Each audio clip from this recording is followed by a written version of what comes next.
जय माता दी दोस्तों, स्वागत है आपका अपने YouTube चैनल राजलक्ष्मी में। माता रानी की कृपा आप और आपके परिवार में सदा सर्वदा बनी रहे।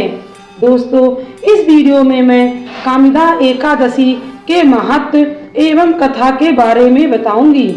एक बार अर्जुन ने कहा, हे प्रभु, मैंने आषाढ़ माह के शुक्ल पक्ष की देवसैनी एकादशी का वर्णन सुना। अब आप मुझे श्रवण मास के कृष्ण पक्ष की एकादशी की कथा सुनाने की कृपा करें। इस एकादशी का नाम क्या है, इसकी विधि क्या है, इसमें किस देवता की पूजा होती है, इसका उपवास करने से मनुष्य को किस फल की प्राप्ति होती है।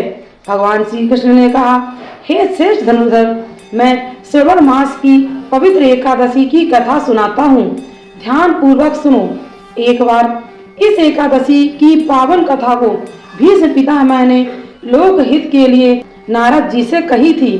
एक समय नारद जी ने कहा, हे पितामह, आज मेरी श्रवण के कृष्ण पक्ष की एकादशी की कथा सुनने की इच्छा है, अतः आप इस एकादशी की व्रत कथा विधान सहित सुनाइए। नारद जी की इच्छा को सुन भीष्म पितामह ने कहा, हे नारद, आपने बहुत ही सुंदर प्रश्न किया है। अब आप बहुत ध्यान पूर्वक इसे श्रवण कीजिए। श्रवण मास के कृष्ण पक्ष की एकादशी का नाम कामिका एकादशी है। इस एकादशी की कथा सुनने मात्र से वाजपेय यज्ञ के फल की प्राप्ति होती है। कामिका एकादशी के उपवास में शंख चक्र गदाधारी भगवान विष्णु का पूजन होता है। जो मनुष्य इस एकादशी को धूप दीप नैवेद्य आदि से भगवान विष्णु की पूजा करते हैं, उन्हें गंगा स्नान के फल से भी उत्तम फल की प्राप्ति होती है। सूर्य ग्रहण और चंद्र ग्रहण में केदार और कुरुक्षेत्र में स्नान करने से जिस पुण्य फल की प्राप्ति होती है, यह पुण्य कामिका एकादशी के दिन भगवान विष्णु की भक्ति पूर्वक पूजा करने से प्राप्त हो जाता है। भगवान विष्णु की श्रवण मास में भक्ति पूर्वक पूजा करने का फल समुद्र और वन सहित पृथ्वी दान करने के फल से भी ज्यादा है। व्याधिपात में गंडकी नदी में स्नान करने से जो फल प्राप्त होता है, वह भगवान की पूजा करने से मिल जाता है। संसार में भगवान की पूजा का फल सबसे ज्यादा है, अतः भक्ति पूर्वक भगवान की पूजा न बन सके तो श्रवण मास में कृष्ण पक्ष की कामिका एकादशी का उपवास करना चाहिए। आभूषणों से युक्त बछड़ा सहित गौ दान करने से जो फल प्राप्त होता है, वह फल कामिका एकादशी के उपवास से मिल जाता है। संसार सागर में तथा पापों में फंसे हुए मनुष्यों को इनसे मुक्ति के लिए कामिका एकादशी का व्रत करना चाहिए। कामिका एकादशी के उपवास करने से सभी पाप नष्ट हो जाते हैं। संसार में इससे अधिक पापों को नष्ट करने वाला और कोई उपाय नहीं है। हे नारद, स्वयं भगवान ने अपने मुख से कहा है कि मनुष्यों को आध्यात्म विद्या से जो फल प्राप्त होता है, उससे अधिक फल कामिका एकादशी के व्रत करने से मिल जाता है।